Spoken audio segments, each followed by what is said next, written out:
You ready, Debbie? Okay. Good evening. Welcome to the November 19th Village Board budget meetings. We're continuing. We're kind of where we left off on Thursday. Thank you very much, Bill, for kicking us off today and for your patience. I don't know if it would be all that different today than it would have been if you'd gotten to meet with us a few days ago. But we're glad to have you here. Debbie, you want to give us some introduction? I do. Rec? So we're very happy to have Bill Garrison with us as our park superintendent, and you've been here now 6 months? 7. 7. Yeah. All right, going on 7.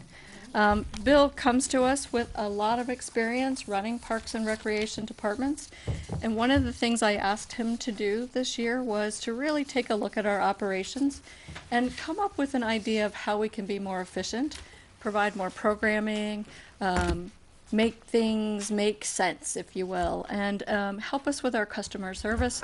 So as you're all aware, we have this new program that Bill chose and installed that allows you to register online for your programs and get your passes and things like that, and it also is multilingual language. So it's a really great addition that he brought just within a couple of months of being here.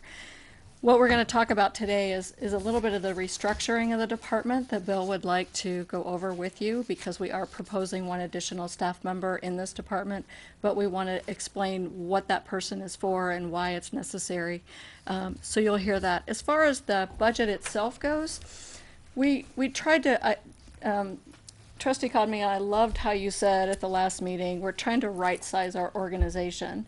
I thought that was a great term that you used, because we're trying to right size the budget as well. Budgeting in the recreation department has been a little bit off from what we actually spend. And so part of Bill's review was really to look at how are we spending our money? What do we need to be budgeting to really run the programs the way they've been running? It was his first year at camp. And he said, all right, let me look at the numbers. And so you'll see things kind of moving around a little bit. But that's because we're currently spending it. And, you know, we are proposing some additional programming at different times. So I'm going to turn this over to Bill. But again, he's been doing a phenomenal job of really looking at our operation. And I think 2019 is going to be a great year for us. And we'll explain some of the recommendations that we have. So Bill, I'll turn it over to you. Okay. So I guess talk about the rec supervisor position that I had proposed. What you have in front of you is the organizational chart, how with this new recreation supervisor, what it would look like. Basically, one of the things that I found was that there was just a lack of general supervision of the staff. We have about 45, 50 staff when you start adding up all the part-time people and lifeguards. And there was just a general lack of supervision and who reports to who and who's in charge. So setting it up like this actually puts in some chain of command, some lines of supervision, so that we can hold people accountable for the programs that they run, for the people that they supervise, which in turn will have a positive impact upon the recreation programming. So just quickly going across, the rec supervisor in the first column overseeing the senior rec leader and rec assistant, that position actually would be an evening position, Tuesday through Saturday. Right now we have really no supervisor that's in the building. The person that's in charge is a rec assistant title, who's in charge of the entire building. If you look at a rec assistant job responsibilities, there's no supervision responsibilities for that person. So having a person who's an actual supervisor in that role is going to help with those off hours in the evenings and on Saturdays for supervision of programs, which will then in turn allow us to do more programming in the evening and on Saturdays. Right now we have a lot of empty rooms that just sit vacant in the evening. They're not being utilized. Saturday mornings, we started to do a little bit, adding some more programs. We started a drama beat program, which is like a music kids theater program. We got 8 kids into that program, and it's going on Saturday mornings now. So those are the type of things that I want to do, but you need somebody that's going to be there to greet the instructors, greet the people that are coming in, the parents, having those conversations with people so that we can have a really diverse program on weekends and also on evenings. Under that column too, it also include the after-school program. The after-school program it's like one of those programs that's quietly happens, you don't hear much about, but it's one of our largest programs outside of camp, with over 115 kids in it each day.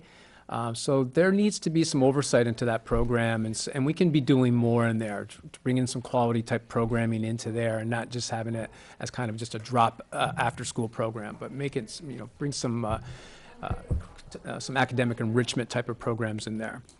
The next column is basically would handle all of kind of adult programs, senior programs, and the camp programs. So we have those 50 or so staff now, but then camp comes and we add an additional 100 employees, which need some supervision and some training and direction. The third column is the pool.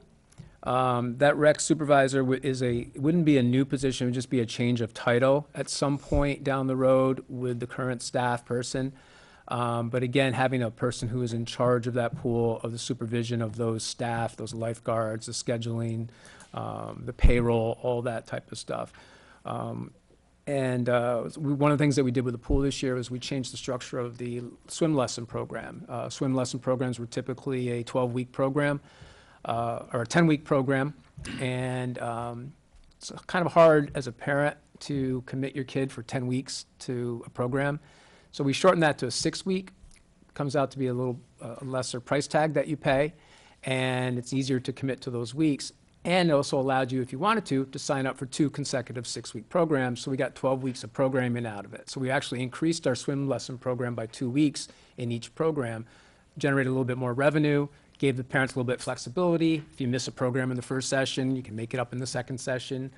So we were a little bit more flexible with everybody, and it's worked out really well. We just did that this fall.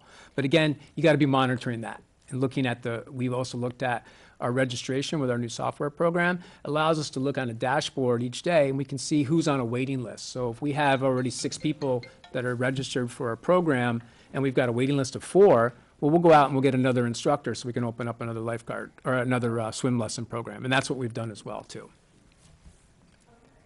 Did the cost per session increase when you went from 10 to 6? No, we kept it the same.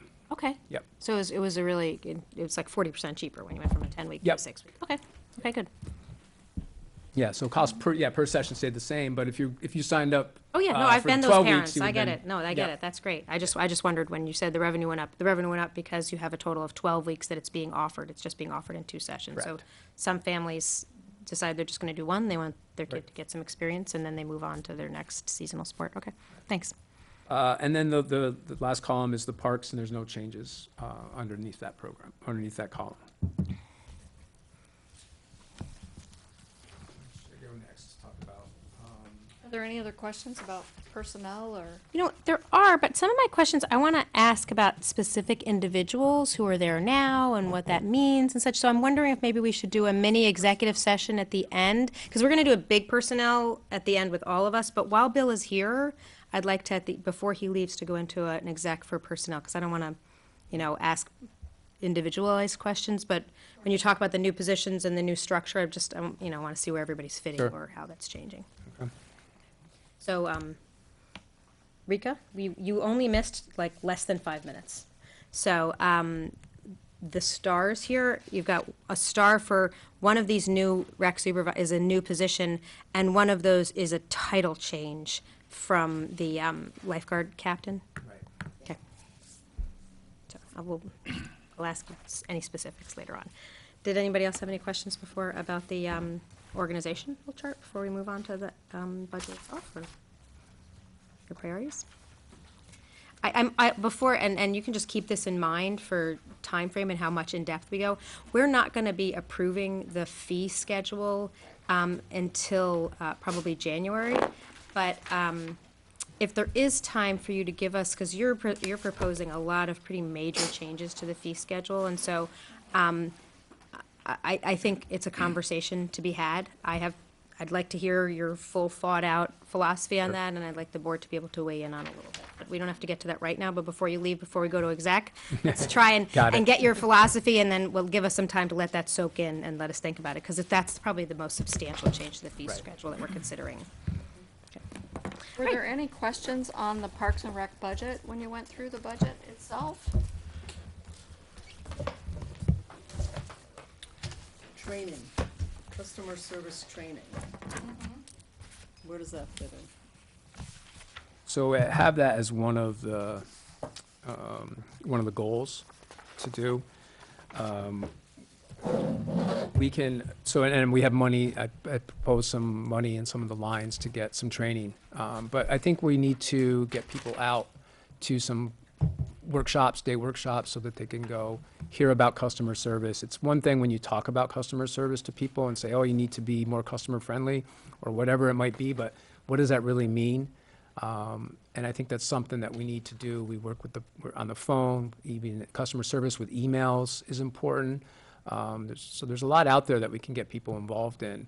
That's a one-day workshop. That's not a lot of money, and I think they'll come back and they'll appreciate that, which I think will have a positive effect on our relationship with the residents. So in the budget, you didn't budget for specific training, you have a bunch of training, but not Right. really like, this is what I want to do in training at this point.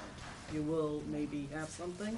I mean, I can break it out. I mean, we did put, there's training in there for parks, to send them to like turf management, how to take maintenance of the hard court, the clay courts.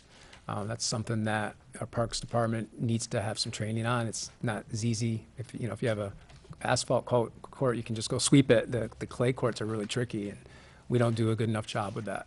And where are the clay courts? In Nelson Park. So customer service training, where is it in the budget? And Are Where- you going to come up with that, or do you have something in mind? Isn't that personnel department? Or, In- so customer service training, do you have something in mind, since there's so much interaction with so many different people all the time? Right. Or are you going to tell us about it at some later date? I understand infrastructure training, to exactly your point, that's very important. Frontline customer service training, where is it? Right. So we have a line for the training, but I think what you're asking is, what training is it going to be? Right, do you have something in I- mind? I don't know have there are anything in lots mi- of modules. I don't have anything in this Okay. in mind, but what I envision is a packaged program where we would send people to a workshop, a day workshop, a 2-day workshop. I think that you really find that in other departments as well. They have a line for training to say we want to do this, but they haven't identified the actual Right. training that they want to go to. So I think part of it, because this is budget meetings, what we never get to is that other part. And really, I think there needs to be an improvement across all the departments about customer service. So if we don't budget for it, as Quantel always likes to say, if you don't budget, it's not a priority. So I get the infrastructure, and I think we're really good at that, and there are New York State requirements, sexual harassment and all sorts of stuff, and that's gonna get done, and all sorts of great things. But what we don't do a follow-up, because it's not a budget issue, is actual customer service. So you could get this approved and spend 100% of it on infrastructure improvements, or how one works on websites and social media. So I need a commitment about customer service across every single department, because I think there needs to be an increased improvement in that specific area. So I think that what we can do for you is, we raise the amount in the budget from 400 to 1,200. And what we can do is put a specific line in, we're gonna do this kind of training, and break that 1,200 down into how we're gonna actually spend it. Right, and So you may that not you be can ready today identify for it that. that That's, way. I understand that, Right. because, you know. And then there's actually a parks line, it's in a different section of the budget that says the infrastructure training, and we can do the same thing for that. Great. We can identify exactly what kind of training we're gonna do. Who else has questions for Bill?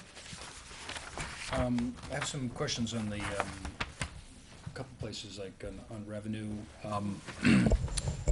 There are some changes here, like, your tennis fees are going down, but your adult recreation numbers going up significantly, as well as the open swim permits. You've got some pretty large increases, and then you've got some other decreases, like the specialty swim program, you budgeted 10 last year. This year, you're only budgeting 3. The actual so far this year is 2340. Maybe you could talk about, some of those some of those, I mean, those are pretty big percentages in terms of changes. Maybe you could kind of talk about why those revenue changes are happening, so. Well, the tennis fees, just the number of permits that are being sold has gone down over the past few years. So there's the revenue from that is just related directly to the decrease in the number of permits being sold. One is I think we need to start a better tennis program, youth program. We need to take better care of our courts. We need to advertise these great courts. There's a lot that we need to do with the tennis program that we can start building those memberships back up. So that's with the tennis program. Well, I know there was a group that was involved with, a whole tennis program with the USTA. I guess Sharon Ross was the one who did that, and of course, she unexpectedly, passed away, and I know that group had really marshaled a huge amount of activity for the tennis courts, involving the USTA and getting kids involved and stuff like that. I'm just wondering if you've had some interaction with them at all. I have not. It's been very limited regarding anything tennis. Okay. Yeah, I'm just, I think we need to make that reconnection. I think it'd be good Right. because they were pretty passionate, when she was here, so, I've been in touch with the USTA Okay. about starting some programs. Okay. We're actually working with the school and maybe starting an indoor program at Park School in January.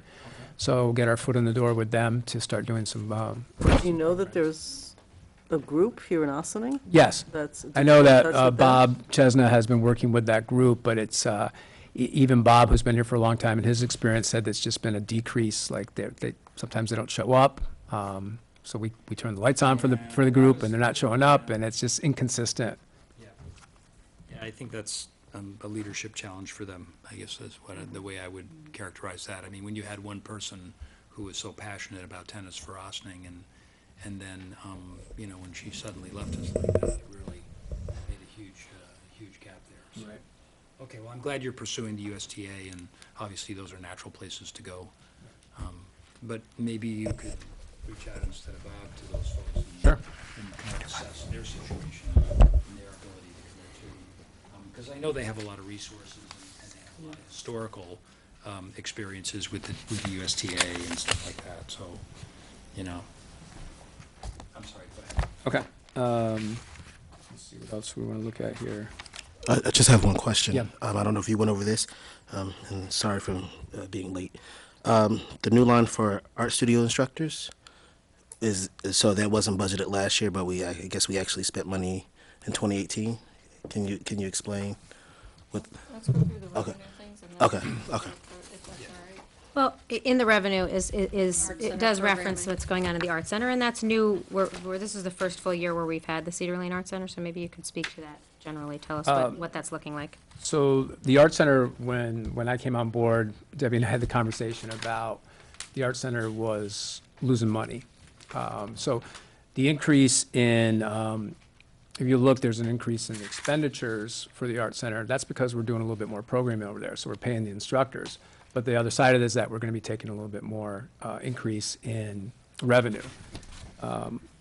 We are, the one thing though, we are on track for the Art Center to either make a little bit of revenue or break even for 2018 because we changed some things over there with the management and the hours and how we are running everything. So I'm just was looking at that the other day, so I'm pretty happy with that. So we should be on board with, yeah, we should be good with that. So the. We got a reduction in children's recreation. Yeah, so we're looking at the actuals in the children's recreation for this year is 34,000, which is significantly lower than what was budgeted for revenue. Not quite sure what that's about. If it's the fact that there's been less programs being offered. So we're looking to, for 2019, is increase the number of programs, children's programs that we're looking to do. So that is a big cut, but I was hesitant about going back up to that number of 65, given that the actual this year was at 2018. The actual was only for the low amount there. So I think it's more about our programs. I'm not sure if something was credited to that account in revenue in the past, that's why it got there. If the after-school program was in there, I think that has its own line, but I don't know in the past if it had been separated out. Now, the Spartan swim went down too. Obviously, that was a big number. Yeah, that- but Yeah, it went down a 2 lot. years ago, really, and we probably over budgeted it this year. I don't know why we were optimistic that it was gonna rebound. Yeah, that is definitely a program that needs much attention and care from where it used to be, certainly. But it is certainly one it's more accurately budgeted, I think, for where it can be. We're going to have to work to get to that point, too. That's not going to just be an easy given. But we are working with the staff that oversee that program and coming up with some ideas and interventions and some suggestions of how we can get that program back again.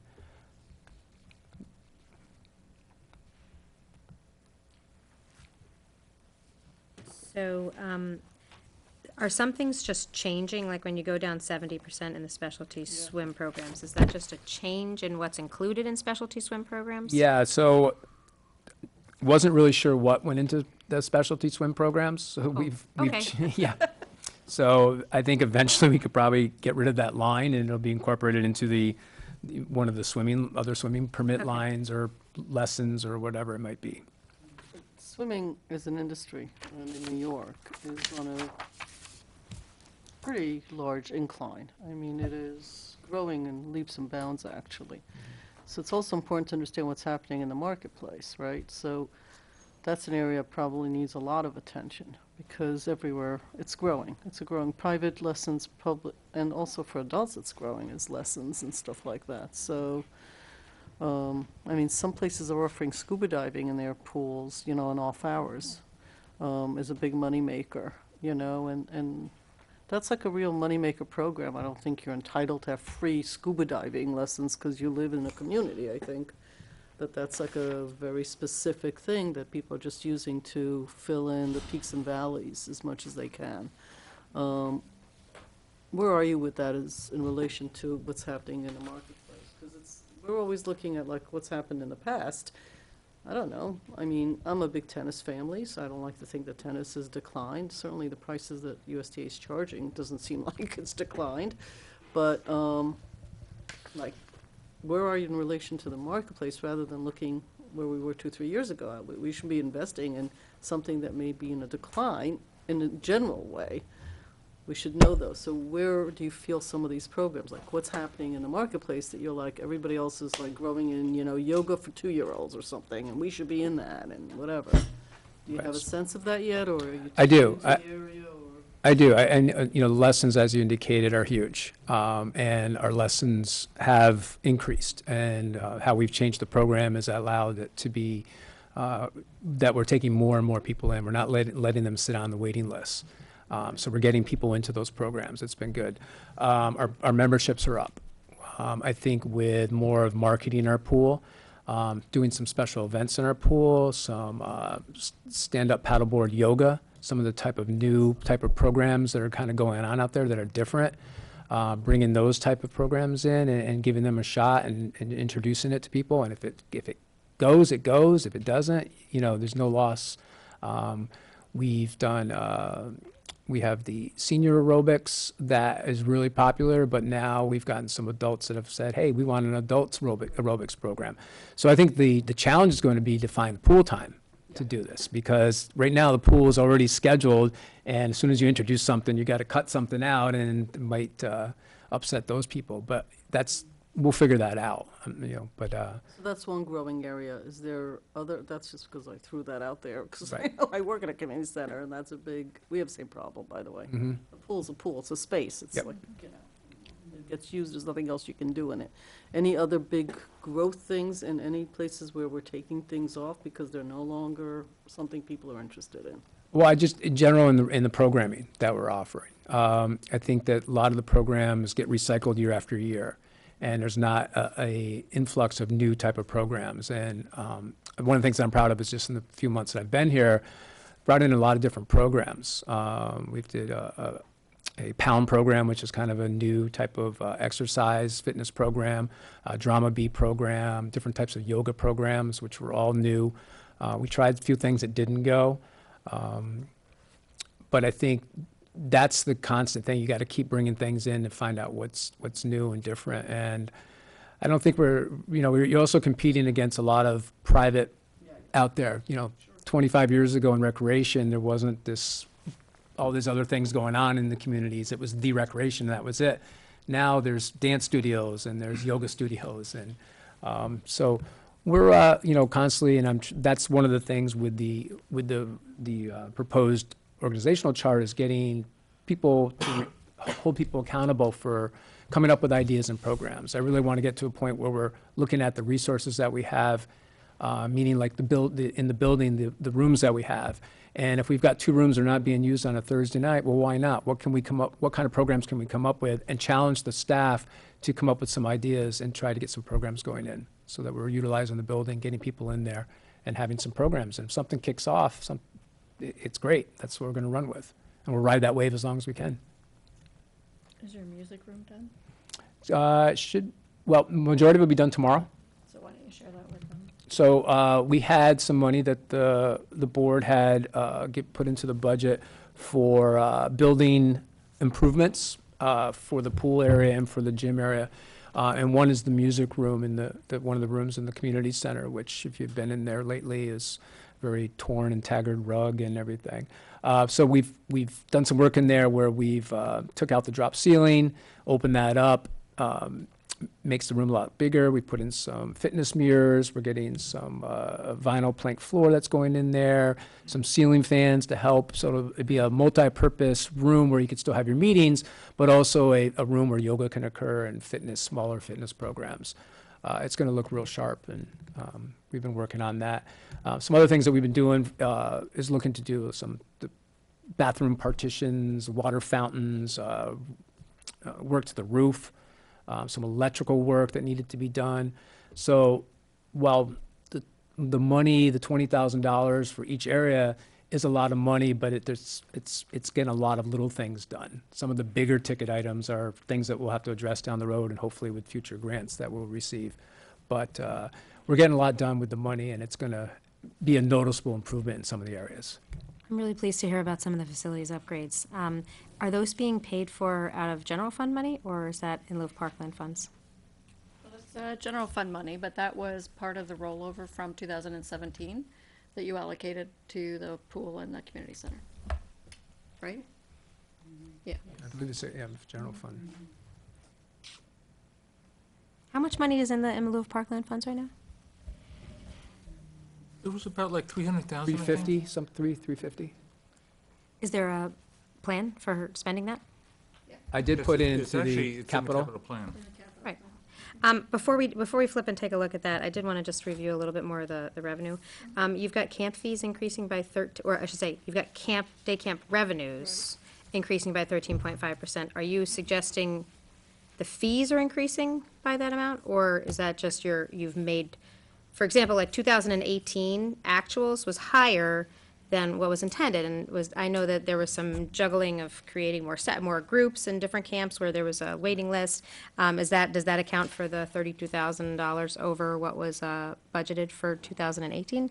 And is that what you're planning for 2019, or are you actually increasing fees? I did in the fee schedule put in an increase in the fees. That's not reflected in the revenue. It's not reflected in the No, revenue. no. Okay. That increase in the revenue would be based upon taking more kids into camp. Consistent with how you did in 2018. Correct. You ended up in And 2018. doing some more Okay. different restructuring of the camps to allow us to take more in. For example, currently, our lowest camp is the pre-K K camp. So the other camps fill up. So if we move the first grade down to that camp where we could accommodate that first grade group, it opens up and move the fifth grade down. It opens up more to that older camp group where we had the largest waiting lists. Okay. And you end up increasing your revenue and taking more kids into camp. Is that the same with the after-school program? You've got a 6.9% increase in revenue. Is that just an increase in revenue because you're able to accommodate a few more kids than might have been anticipated? Correct, and that's, that's what we did this fall. So we went from about 92 kids that were on the average last year and went up to about 115 for this year. Okay. Well, we can talk about the camp fees in the fee schedule, but Omar, did you have something about that? I did. I'm very, very happy to hear about the upgrade to the music room. It's a small room, but it gets so much use out of it.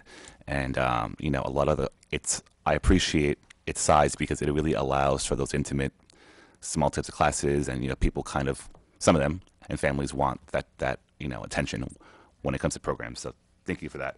I kind of wanted to just ask about, I know that, correct me if I'm wrong, Debbie, we installed security cameras a couple years ago, or I know there's one by the front desk, right?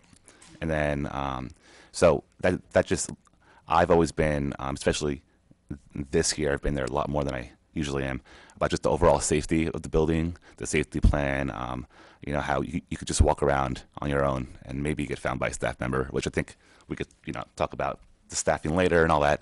But, and now given, our climate, most community centers, and Trustee Levitt could probably speak to a lot, more of this when it comes to how to manage a facility. But, should we be looking at any future improvements?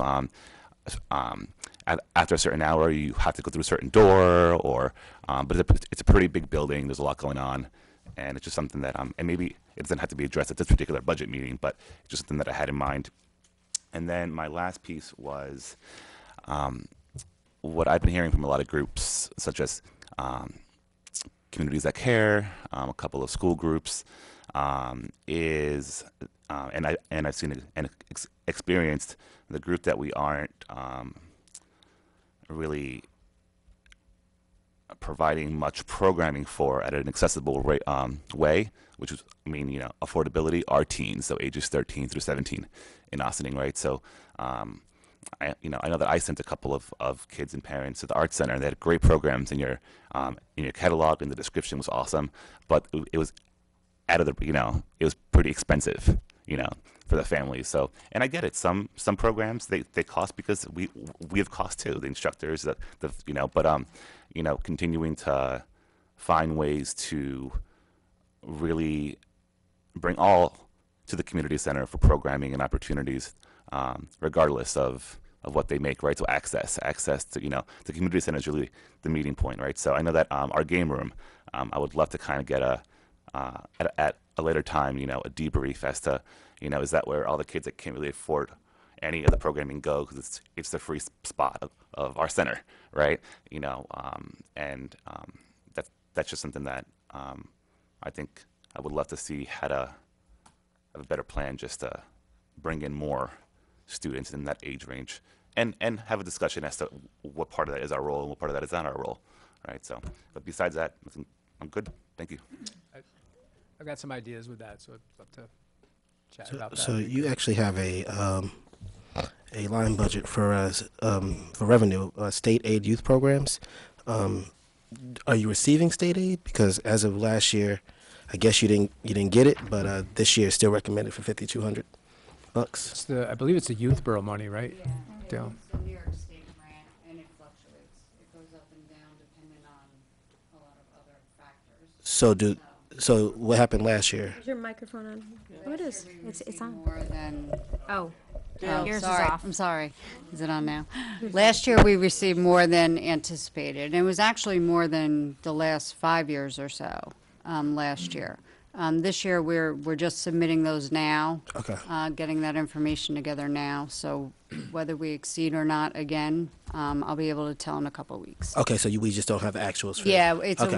it's a one-time revenue. I have to submit all the grant applications, and then they send us the money. And typically, where does that money supplement certain programs, or is that what exactly do you do with the youth bureau money? It doesn't, as far as I know, it doesn't supplement, it just goes into the general fund as well. Yeah. It's not tied to a particular Right. program that we provide. Okay.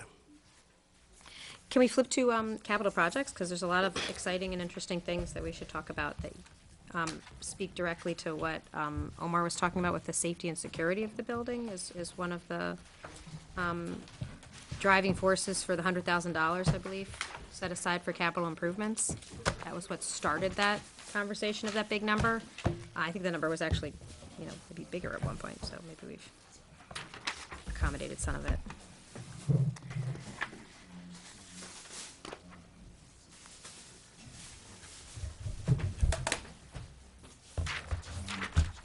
The very first item that we had was this, Definitely, yeah. We've got an hour and a half. Well, Bill's finding that, I just, one of the things that struck me that I'm gonna ask Bill about is he mentioned that Cedar Lane Arts Center is approaching covering its cost. I don't really have that as a goal, like Well, for any of our recreation I wanted to programs. ask So the that's a town funny was- structure, yeah, we need some clarity on what the structure with that They were is. really the ones who pushed it and invested the money. We've had conversations, I don't know where we landed. Do we cover programming for that? Like, is it their building and we That's just? why I want to understand, like, Yeah, what is the we village do the in-house? programming in, like for camps, we're in Ryder Park, we do we're just programming moving in into- town facilities, but then we get the revenue, so they changed the structure of that.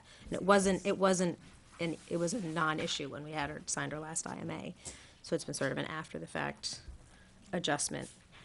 But, so Bill, before we go right into the capital budget, could you speak to us about, and Debbie, you can, help us understand this as well, the Cedar Lane Arts Center.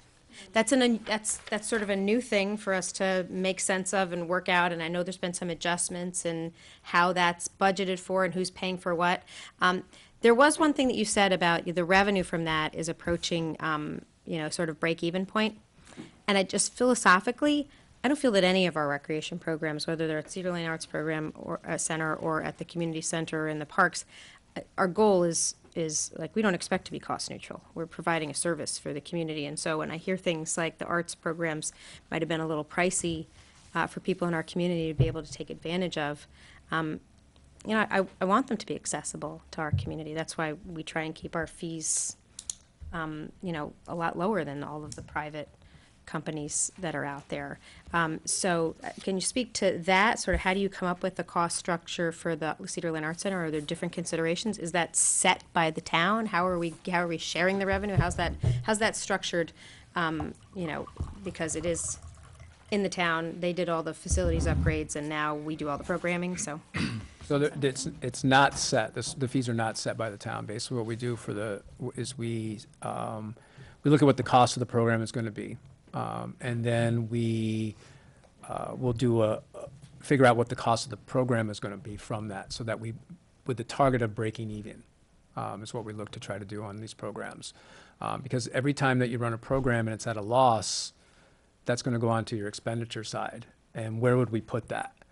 If we're looking at all the revenue that we've got here and we lowered those fees by 50% on all of that, we would be $500,000 of expenditures increased. So I guess, one of the things in recreation that's always tough is where do you draw that line? How much of your program is going to be tax supported? How much of your program is going to be self-supporting? So we have to, it's a tough call. So what we typically do is we look and say, okay, we want to provide a service, and if we can provide that service, if I want to run an exercise program and it's going to cost me $500 for the instructor, and we need 6 people to run that class, and we're going to get that $500, great, we've got a program that's going for $500. It's no impact upon the expenditures of our budget. It's a service for the 6 people that are taking that. We could certainly say, hey, we want to we're going to lower that price, and if only 6 people join, then we're going to take a loss of $200 or something like that. Where does that money go? Where do we stop? How much can we afford that? And that's always the difficulty with this. So I have a question because Trustee Herrera raised a good point as far as programs being accessible, and we definitely understand, or I definitely understand your challenges of making sure that there is a break-even point.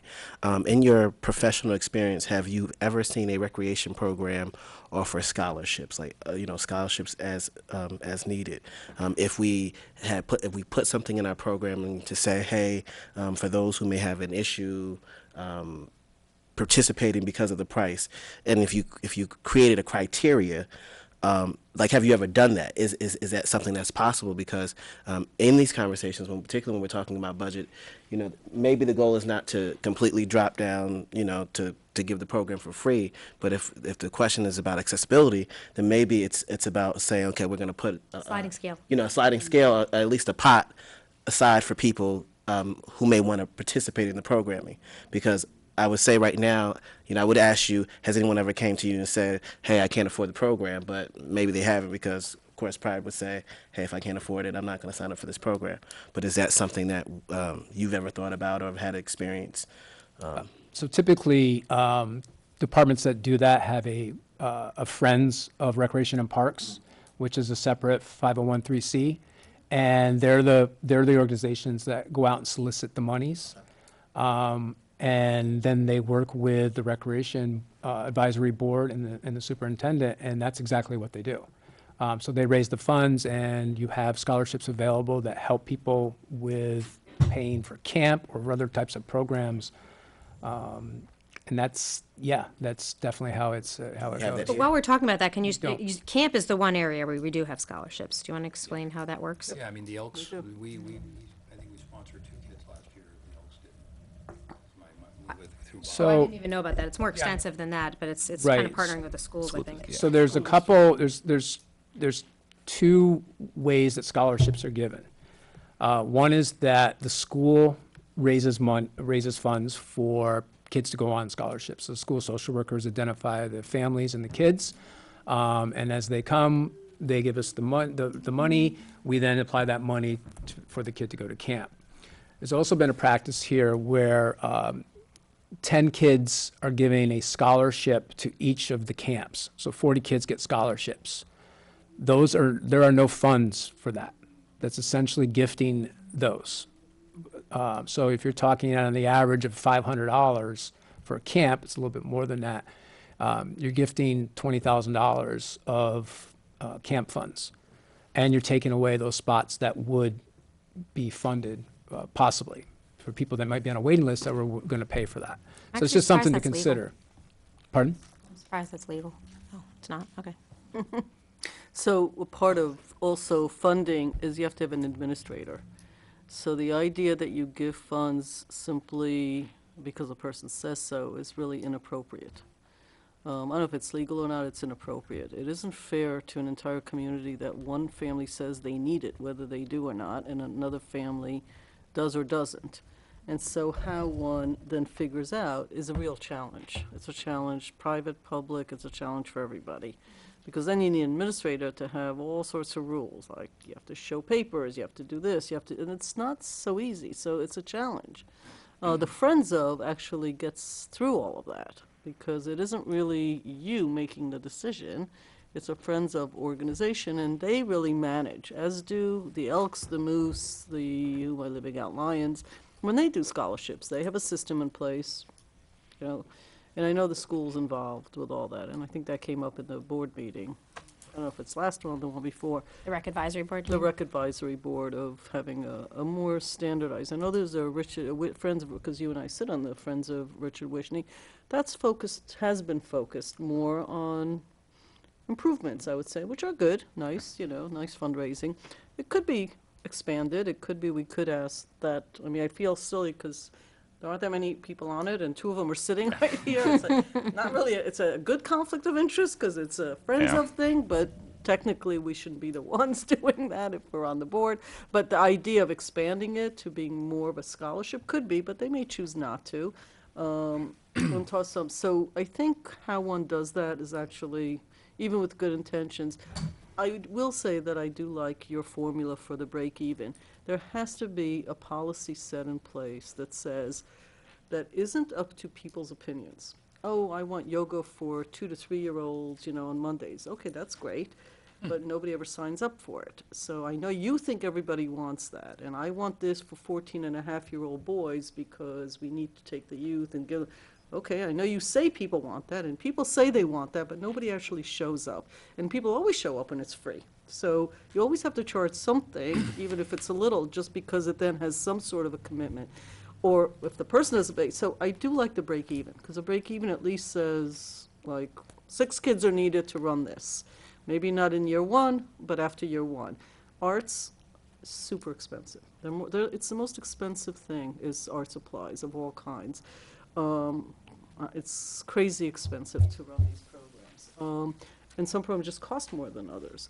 And the break even helps you with getting grants, right? Because when you apply for grants and you have a model and a policy, it's also easier to get grants because you say that there's a match funding. So I do think I like your break even.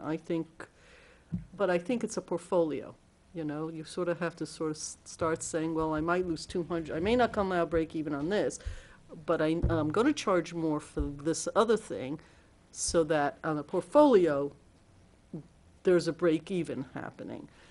But I think we made a lot of mistakes by just trying all sorts of things that people just said they wanted to do and everybody wants and it went nowhere. So I really love the idea that you're trying to professionalize it and bring that in and tell those teachers that want to do stuff that that's great, but they need at least this many.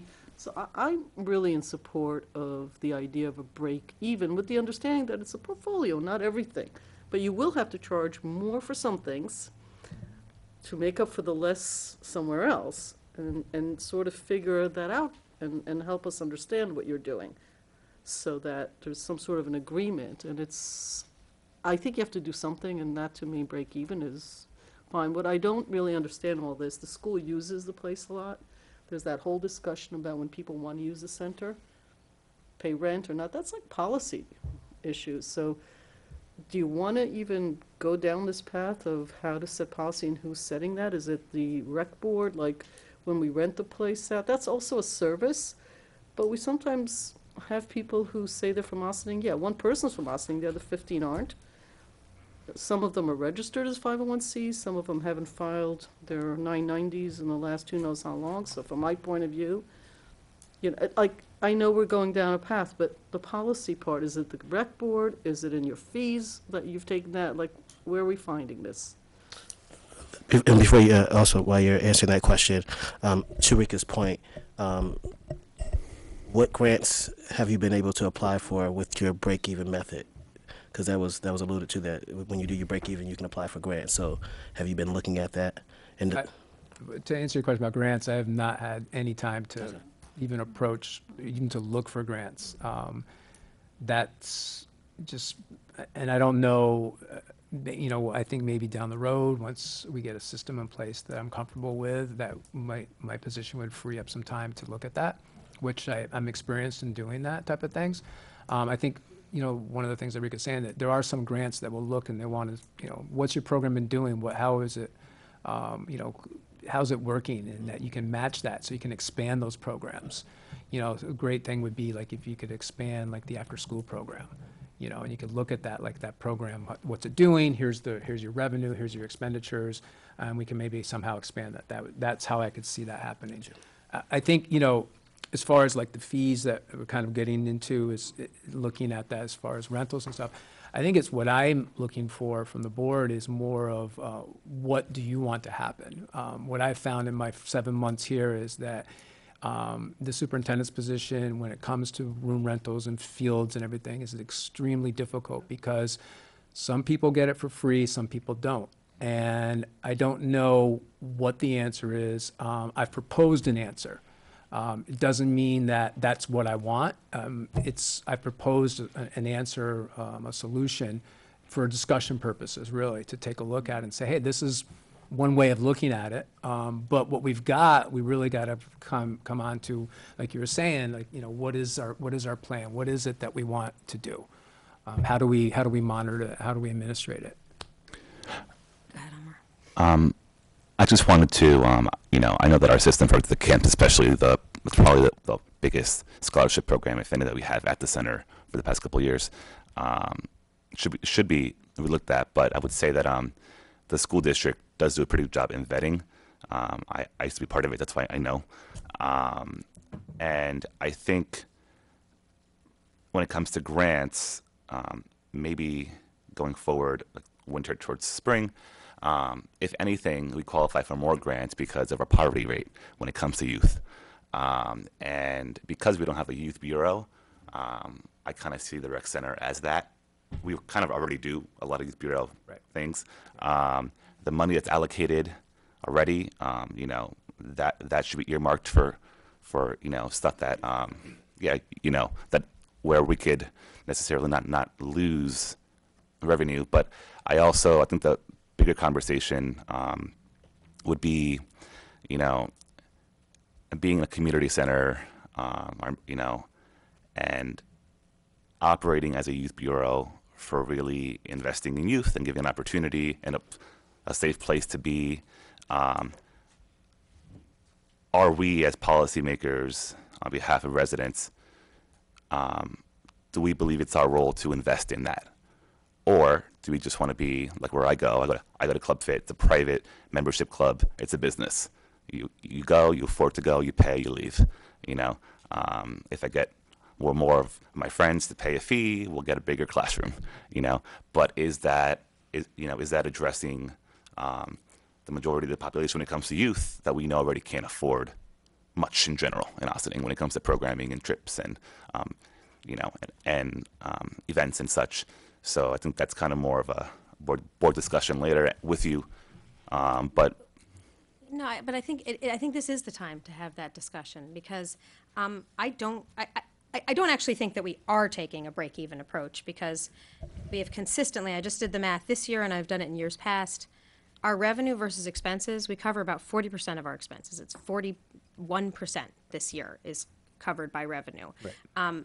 And I'm sure that you could break that down and deconstruct it for us more and explain where that goes. But I don't need that because this is not even close to a for-profit business, and where our revenue comes from that's not on this balance sheet is we're investing in our community, so we can invest less in the police department 10 years from now. I mean, that is really what we are doing. We are creating healthy youth so that they can be productive adults. And so I would never enter, especially when it comes to art, because like you said, or like Rika was saying, it's really expensive. Clay is expensive. Paint is expensive. Everything, all of the supplies for that class are expensive. It's just expensive for us when we buy it as it is for a private school. And so it becomes one of the more exclusive types of classes, which to achieve our mission means that's where we certainly should not be trying to break even, because it means it's not accessible to people who are never going to be able to afford it elsewhere outside of a public school. So philosophically, as you're establishing that's where my mindset is. Now, Cedar Lane Park is inherently going to be utilized by people with cars. Right. So you have already eliminated a large portion of our community. But there are plenty of people who can, if their kid really wants to take art, whether they have a car or they carpool or they'll figure it out. But if they cannot, or they'll take Uber, they'll take a taxi. I am amazed at all the things parents will take taxis to for their children. But right now, if we're setting rates to break even and pay for art supplies, we're eliminating it from the majority of people in our community who would have interest in it. That's not what we're doing I don't at think all. that's what he said, actually. It's No, not? actually, That's that's the reason exactly we what had I'm this whole saying. conversation. Oh, well, that's what he said. So I think one of the things that, and Omar had said that it's a bigger picture. So if you look at some programs, yeah, that's what we're trying to do. But we're also offering programs that, the rec room and the gym are open every night. With the staffing proposal changes, is trying to do more things with the staff that we have. Utilize these staff, make them be more accountable for coming up for programs that we can get involved and do for things that do not cost anything. So instead of just having the rec room open, that we've got stuff going on in the rec room. Instead of just in the gym open, that we've got programs that are going on to try to engage kids and families and doing family events on a smaller scale. It doesn't need to be a large type of special event. But on the other hand, in order to do those things, there's some programs where if we weren't covering our costs and everything, again, I would go back to the fact that our expenditures would be increased. And if that's okay, that's fine with me too. It's going to help, like I think one of you said, if the program is free, people are going to sign, we're going to get more people sign up for it. Absolutely. It's, but where is that line drawn, I guess, is the discussion and the philosophical. And the criteria, right? Like, Yeah, there was, yeah. Right. So, the idea, free is I work for a federal qualified health center, so there's nothing free. There's typically a sliding scale. I mean, there are maybe some people who pay zero, but you never want to go into the idea of, people not paying anything if they can. So my question is particularly when you're talking about using the rec room, and particularly when you're talking about open gym, sometimes I walk around open gym, people play basketball, and those are the people you get, you get the same kids Right. that come in to do open gym. So if the idea is to repurpose the rec room, then where is that reflected? Like, how are you coming up with that program? Because the training line was 1,200, and I was kind of like, well, what can you do with 1,200? So where is that innovation coming, particularly with your staff? So that's my job is in supervising the staff and holding the staff accountable. So setting up criteria for the staff that, and the rec supervisor, I want to have a weekly special event in the rec room that's going to happen. I want a monthly special basketball program that's going to happen in the gym. So we have to start putting some life into the program. That it's just not the same old thing, trying to get new people involved. It's a process. It's not going to happen overnight, and there's not going to be just one fix. But I think that there is a process where if you could start getting the staff to provide some programs. I had mentioned earlier about trying to, with the after-school program, try to get some more quality type program in there. That's great, but it costs money to bring those programs in. I was working with a program today called Digital Arts, talking with them about coming in and running a Scratch programming. It's computer programming. It's a great program. It's expensive. This program comes in. They come in with their own laptops. These instructors are top notch, but it's going to end up being about $30 a class. Well, I've been working with them, and I got it down to about $20 a class to try person to or just per class. So if you're going to class. run an 8-week class, it's going to be $160. Now, Right. still, that's going to put some people out of being able to afford that. But if we say, okay, we want to run this program, but we're only going to charge $80, well, where does that other $80 get picked up? Is it just get put onto the taxpayer as part of expenditures? Again, that's fine, but we have to work that into the budget. And I don't know what that formula is to So we've make kind that of happen. We've kind of already established that each program, every time someone does a programming at the recreation, I would imagine that fee is not covering the staff person's. We're not doing complete fee base, right? So I would say that there's a sense of this board, at least for some of us that are here, that we. Let me speak for myself. It's better that I do it. I would say that I am comfortable with making sure that we provide some level of accessibility to all members of our community. Now, however you work that out, that you can work that out within the budget. However you figure that out. So, and then I will let my other colleagues speak for themselves. But our job is, the belief I have is that we want to make sure that as many people can participate as possible, particularly with some a program like that. Yeah, I mean, I think this is like about a ratio, It's a ratio of how much money, how much revenue we're going to generate and what the expense number is. Is it 60/40? Is it 65/35? Is it 70/30? I mean, what's our tolerance for that? And where do we want to go with that? And obviously, the more that we're willing to, give up on the revenue or put towards the expense side, the more programs we can provide, the more accessibility we can provide, and all those other things. So I'm hearing that Bill needs guidance from us as to what that ratio is, and I think we've already talked about the different areas where we feel there's some lack of accessibility because of price, and obviously I'd leave that up to the rest of the board to discuss that, and we can deliberate it, but that's, from a policy perspective, we need to decide that. Okay. Do we want to talk about capital projects, and then we'll talk briefly about fees, and then we'll do any. Yeah, I have the rec advisory board at 7. Yeah, I forgot to write that I won't be Right, there because of so- this, I'm sorry. Yeah. They might be waiting for you. then. Okay, so, It's not, by the way, just so you know, it's not just Bill. Jackie and I, who are liaisons, the Rec Advisory Board has a very specific opinion about pricing. And I'm not sure it's congruent with what's being stated by this board. And the only way it can become congruent is conversations Yeah. that have to align that, because I think they have a different opinion, actually. Their opinion about, unlike Club Fit that charges a monthly, there is no monthly. You have total access. So you have to actually look at a portfolio that says, how much is the school use of that facility that's an opportunity lost? That's also access to a whole bunch of people, but it's not really documented. There's no exchange of, so there's the ability. Every time you're on the, not you personally, but when you said the basketball, that's free access to anybody who wants to play. So if you play basketball, I guess. The tennis courts have a little bit of a permit, but in relation to tennis courts, it's like, as close to free as one gets.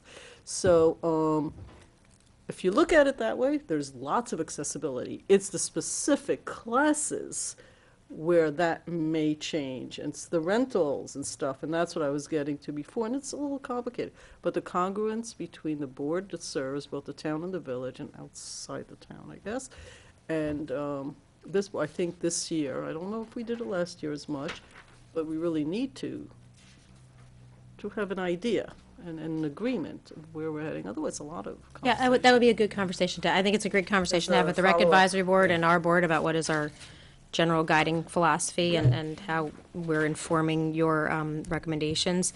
I also really like the idea, and this is a much bigger step, but if there's a Friends of to provide Yeah, we scholarships, need so we can have a true sliding scale for all of our programs or any of our programs beyond just the kind of archaic 10 people set aside we currently have.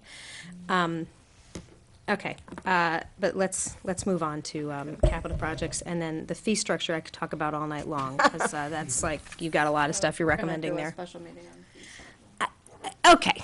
Okay, but he's gonna have to be there for it. Okay, Behind two people now. Yeah. So what do we want? we're gonna just go over the recommendations in the capital plan. so on page 5 is the rec and park improvements. So under the community center, we have in there about the, looking at a redesign assessment and the functionality of the, just get that process going to see, one of the things you're talking about, single access after certain hours. What is the access to the building? We kind of have 2 now. We don't know who's coming in and who's going out. So there needs to be some work in there, and it just can't be done as saying, oh, this is what we're going to do. We have to really kind of think this process out. I think $100,000 is gonna do incremental changes. I think it needs a lot more investment if we were really gonna make it a secure place and change the entry point and the functionality of the parking and the traffic Technology pattern. associated with it. Is that just Yeah. for the study, or This- is that? This This- is just for some preliminary design. It's planning, right? It's not for the Oh. actual. Yeah. Phase 1 planning. Throw out a Then that couple- probably is fine. Oh, okay. Couple Okay. ideas, what do you think? It's Phase- a total redesign. Yeah. That would be good, because there's a lot of underutilized property there and a makes lot sense of then. need Yeah, for there's more plenty. parking and safer access. Great, So- then so that's the good public enough. gets it, so there's security, there's safety, and there's just ergonomic, right? Like, you Right. may, Right. like, it's gonna be all 3 of those things. It's not just focused on security, and it's not just on what looks best, it's that whole package, right? Okay. Uh, Yeah, I'm sorry. Then moving down to the parks, looking at the replacements of basketball courts at Vets, the roller rink resurface at Vets, the pavilion roof needs to be replaced at Vets. Also lighting, the LED lighting is going to save money in the long run. Also, the new lighting, the glow that comes from the lighting, which is one of the issues that we get from the neighbors up there. And I guess there's an agreement, the lights go off at a certain time now, Yeah.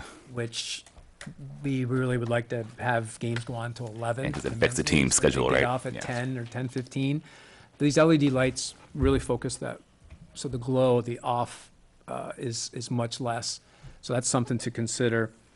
And now, is that for lighting fields? That's for replacing the existing lights at Vets Field with, there's 2 wooden poles that need to be replaced at some point. And then refitting all the current light bulbs with LED light bulbs. It's not as easy as just taking the light bulb out and putting an LED. Yeah, I light. mean, it's a new fixture, but, okay, so let me just say, if we're doing lighting at Vets, which we absolutely need to do, I can't believe we haven't had problems with people walking from the upper field to the parking lot in the dark with that hill like this. Yep. It is really bad and pitch black and unsafe in daylight. So if we're gonna do lighting, can we, like, we've got this wonderful lit field, there's very few of them, and to get from it in the dark to your parking lot is not well-designed. Yeah, not a welcome adventure either, but, all right. Okay. So but this is just for 2 poles. This isn't a full redesign of lighting, and I think that, It's the redesign is the LED and the way the LED lights would be. So it's not a, but so that's just on the field. That's not public safety access to parking from the field. So, I mean, if we're gonna spend a lot of, what is this? This is like $350,000 or something that we're looking at to spend at, over $300,000 at Vets, which is great. It's an incredibly well-utilized park. But once we do all of that, let's, do all of it. Okay. And is the hockey rink, are we considering making that an iceable surface? right, well, they do flood it. That rink is angled. Yes. So that the water runs off it, so that you can use it as a roller rink. The problem is that you end up with a big difference trying to flood it. Not so good for ice. So it's not so great for ice. So to make that a ice rink would cost a tremendous amount of money, because you would, to be really utilized, you'd have to put some refrigeration in and to do it that way. They, Major costs. in my old role, we used to, I mean, this is just a programming or like us getting a price. What you see is these pop-up rinks everywhere, and it's plastic tile, and it's made for outdoor rinks or outdoor parking lots. I'd be just curious to know like what that would, you pack it up, it's like a tile, they all click together, and you spray it. But I was looking at one today because I got an email. It was on Shark Tank, so it's got to be good, right? well, I but- mean, when I used it, it was like 10 years ago. But Yeah, they have these where it's, you can use them year-round to skate on. You can actually skate with ice. I use it in skates, Florida but because it's tiles that go down. But about a 35 by 65 foot rink would be about $20,000. So we do That's have that's plastic that goes inside, and we do flood it, and we do have it for hockey. They do hockey during the winter. One of the issues is when the weather doesn't keep the ice cold, because we don't have a way to refrigerate it. We lose it. Which around But we here are is very using common. like a bladder, if you will, and they flood it, and it works. Yeah, you might get a couple of days of skating out of it with the weather because it's so. Did you, so you put all these into capital because you want all of the prioritization of any of these? If we don't want to do some but want to do others, do you have recommendations on that as well? Yes, that lighting for, the field lighting for Vets would be probably at the bottom. Start from the top, I think, would be easier for someone like. Okay, so the redesign, I think, is up there because it needs to get done. Okay. If we keep putting it at the bottom of the list, it's gonna keep being there. The basketball courts at Vets, and Snowden, Okay. and Nelson Park, basketball surface, and the lighting there as well. That the basketball lighting there has to be taken care of. So if you had, so your wish list for 2019 that you just articulated to us is the design of the community center, all 3 basketball surfaces, Right, and lighting for the courts at Nelson. right. At Nelson? Yes, correct. Because some of these other things we recognize are priorities, but maybe you're not gonna be able to do all of them in 2019. So what you're suggesting is, even if we had the money in lieu of parkland funds, but 1, 2, so just, we're doing all the basketball courts, doing all the surfaces, we're putting lighting in one of them, and we're designing the future of the community center. That's what that's what you would be your Right, prioritizing for 2019. under this area, and then we have the equipment. So then some of these other items, we could be putting in the 2020 proposed recommended capital projects, right? Like the hockey rink, the pavilion roof, the vets park, fencing, yeah. So, Right. so the idea would be to, like, maybe you can, because you're more familiar with the priority of these or the urgency, identify for us in the later, the updated version, which are you recommending for 2020? Which are you recommending for 2022 or 21 and 22? And give us some idea of how we're going to be investing in our parks every year for the next few years. That would be helpful.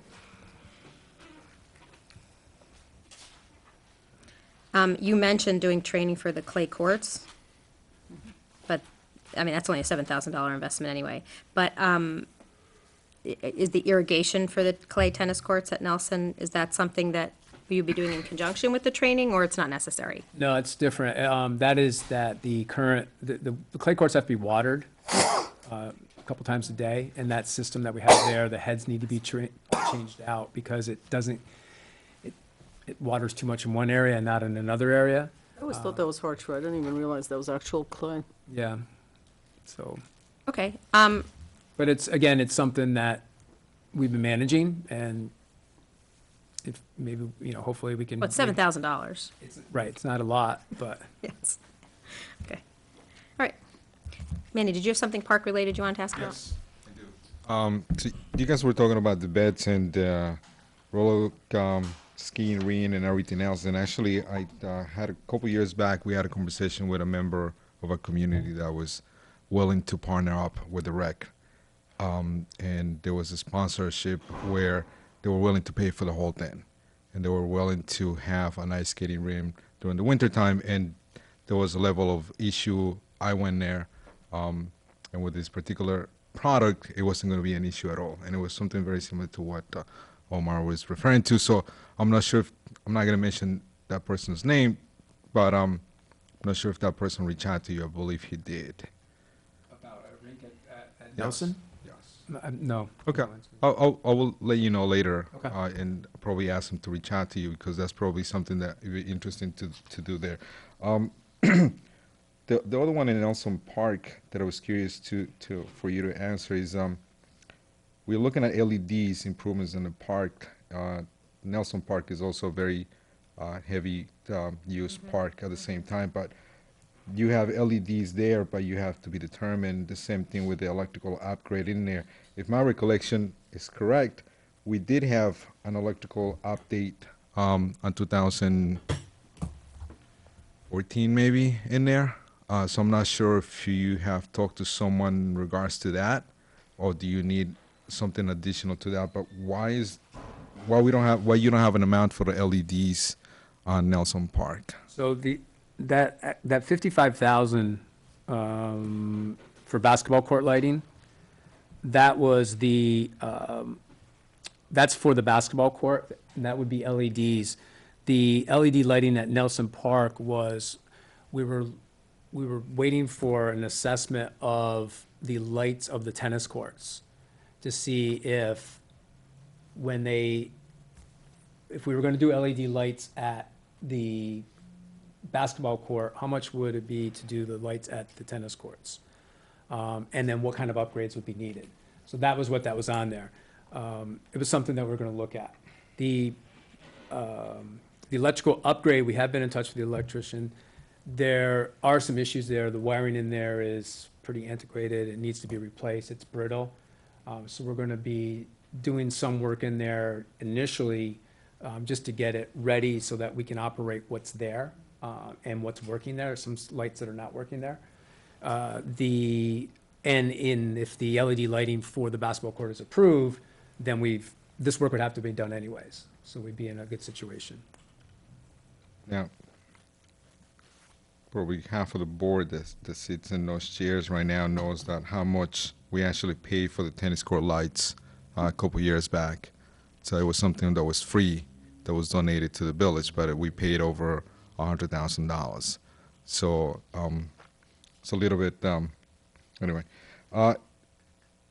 So what are you doing? Are you doing anything in the sitting park on Nelson Are we doing any LED lights in there? Or you just looking at the main park? Is that what you're doing? That's what the sort of the LEDs will be? The LEDs would just be for the basketball court. Okay. Okay. Thank you. Is there anything else before we go into executive session for personnel related to Parks and Rec? Okay, can we have a motion? Just, There Oh. was one truck that was, yeah, just, there was Yep, thank you. vehicles. It's on page 3, He's asking for one, right? one truck. The SUV, that's not priority, so that could be moved out to a future year. Only the department head that said that. Cool.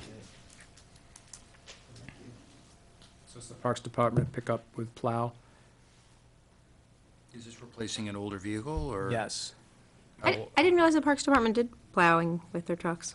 Yeah, so they plow a lot of parking areas, parking lots. That's great. Yeah, they do quite a bit of the list that they gave me is quite extensive areas that they clear of snow. And you said that's not a priority? The truck with? No, the plow truck The is. SUV. Okay. SUV is not a priority. SUV is I not. just wanted to be clear. Okay. We're not getting any more snow. Does the Parks Department, usually they kind of get the hand-me-down trucks? Is this the first time they'll be being requesting their own new pickup truck with plow? they actually got 2 new trucks, I think in 2014 or thereabouts. The foreman trucks, right? The aqua blue ones that are new. There's an older Work once, 3500 too, I believe. They're pretty old now, right? I mean, what is it like? Yeah. Getting old, but, you know, the point was that, you know, Okay. they do get They were new for the rec, They were yeah. new for I guess it's the old SUVs that get bumped down to like the Park Ranger and stuff, okay. Yeah. Or Wesley. But Well, the fire- making good use of everything, The yep. fire department always hands down. Yeah. Yeah, that's what they said when they Yes. were here. They do, but not for plowing. For plowing, you need highly functioning vehicles, and so, okay. So the parking lots in the parks get the snow removal separate from the streets. Yes. Why? Two different crews doing that. So we have the recreation that does the smaller areas, they have the smaller trucks. And then we have the street department that does the larger areas with the larger trucks. I mean, it seems to me that a park is not a priority, because I'm assuming when you have a It's not. snowstorm, you're not using the park so much. It could wait like a Parking day or lots two. For what besides use So of the like the park? downtown parking lots, they do all the parking lots. No, they don't. Our parking lot, The rec team doesn't do all the parking lots. They couldn't possibly. They do all the village parking They lots. do, like, yeah. so those are being done in. Broader conversation. And they also do the sidewalks. A lot Oh, of the they're the ones who do sidewalks. sidewalks, that's right, but that's different Not all the equipment. sidewalks. Well, but they do the sidewalks, but it's different equipment. It's, not- it's that's not what they're a asking for. silly little history of this side of the street and that side of the street, and I'm not saying that that's the way it should be, but it's, Constitutes of recreation. It's just a plant, now it's his job. It's, yeah. there's a lot all of, different. there's a lot But of you can talk about silly later. history there that we don't need to figure out ourselves. You guys, good luck. Okay, so, can we go on executive session for personnel? We're all good? Motion to go into executive session for matters related to specific personnel. All in favor? Aye. All right.